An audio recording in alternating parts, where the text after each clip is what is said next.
सो यहाँ पे मैग्निफिकेशन है और मैग्निफिकेशन की वैल्यू जो है वो इस तरह से एक फॉर्मूले के टर्म से रिप्रेजेंट करी जा सकती है, where m is equal to size of the image divided by the size of the is equal to v upon u is equal to f upon f plus u। भाई इसको अच्छे से समझने के लिए बेटर ये रहेगा कि हम कुछ कंडीशंस पर ध्यान दें। जैसे यहां पर एक कॉन्वेक्स लेंस दे रखा हुआ, तो ये कॉन्वेक्स लेंस का फोकल लेंथ जो है वो 10 सेंटीमीटर है, और अगर जानबूझ के इस ऑब्जेक्ट को हमने 30 सेंटीमीटर पे रखा हुआ है, तो इस फॉर्मूले के अकॉर्डिंग अगर हम वैल्यूज को सब्स्टिट्यूट करते हैं तो हमारी m की वैल्यू -1/2 आती है। ये माइनस का मतलब सिंपल सी ये बात है कि एक रियल इमेज बन गई है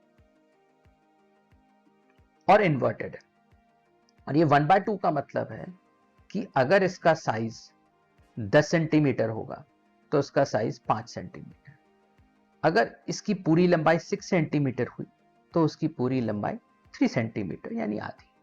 साथ में यह ध्यान रखना है कि ये डिस्टेंस अगर 30 है तो ये डिस्टेंस उसका आधा होगा, और होगा कितना 15।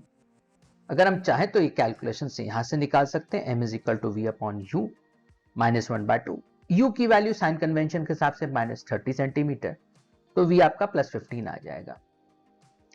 और ये हो गई पहली कंडीशन। ध्यान में रखने वाली बात है कि नेगेटिव का मतलब होता है रियल इन्वर्टेड, और साथ में यहां पर एक और चीज करेक्टर समझ में आ रही कि 1/2 है, वो बता रहा है कि इमेज का जो साइज है वो डिमिनिश्ड हो गया, कम हो गया।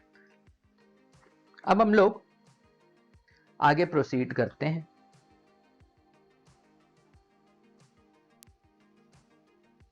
यहां पे देखें तो अब हमारे पास जो कंडीशन है वो ये कि हम इस ऑब्जेक्ट को 20 सेंटीमीटर की दूर पे रखा। इतनी बात तो ध्यान में रखनी कि फोकल लेंथ 10 सेंटीमीटर है, और अगर उसको आप 2f पे रख रहे हो तो उसको हमने 20 सेंटीमीटर पे रखा।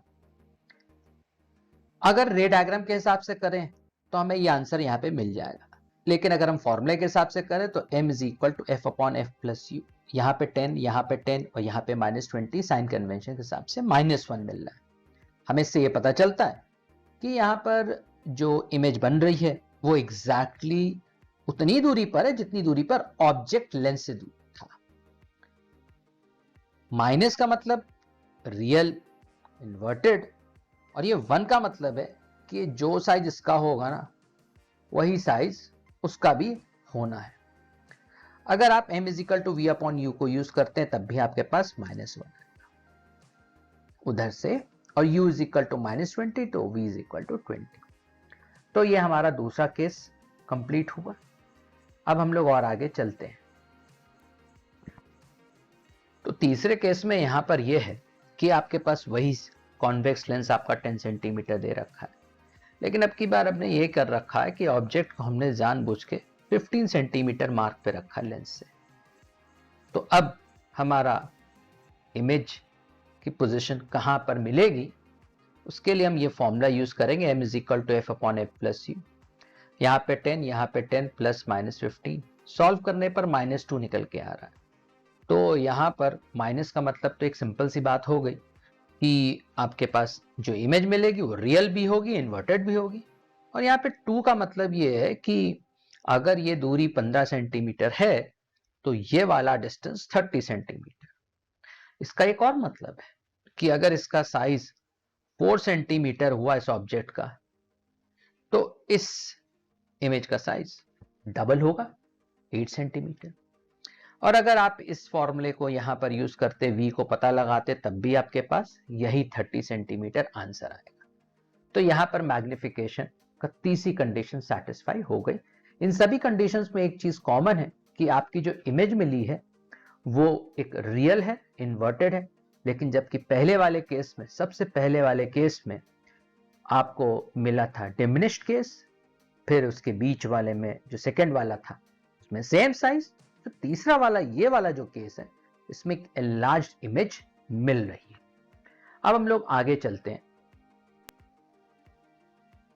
फिर से वही formula, m is equal to size of the image जैसे ऊपर लिखा हुआ, साथ में आपकी बात फोकल लेंथ 10 सेंटीमीटर, प्लस में है क्योंकि कॉन्वेक्स लेंस है। लेकिन यहाँ पर अगर हम ध्यान दें तो यहाँ पर हमने जानबूझ के अपने ऑब्जेक्ट को लेंस से 5 सेंटीमीटर दूर, यानी यहाँ पे जो डिस्टेंस लिया गया वो लेस देन एफ है, लेकिन पोजीशन निकालना है, बाकी चीजें बतानी है, तो इसके लिए फॉर्मूला यूज करेंगे m is equal to F upon F plus C, यहाँ पर is equal to 10 upon 10 plus -5।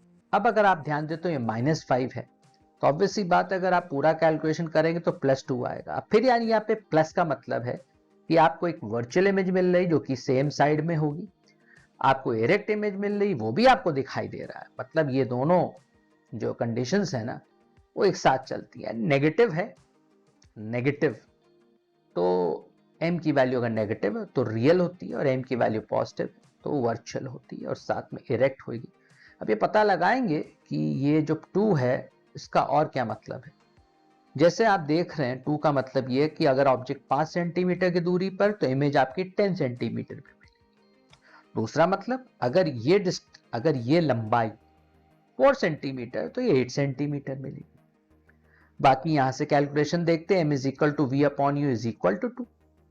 अगर u की वैल्यू -5 तो v is equal to 2 times u, यानी v की वैल्यू कितनी आ रही है -10। तो चाहे आप ऐसे निकालो या आप ऐसे इंटरप्रेट कर लो, आंसर तो आपका ये आएगा। लेकिन ध्यान रखने वाली बात ये है कि यहाँ पे ये जो कंडीशन है उसमें आपको एक वर्चुअल है। अब हम लोग आगे चलते हैं और एक और कंडीशन पर ध्यान देते हैं।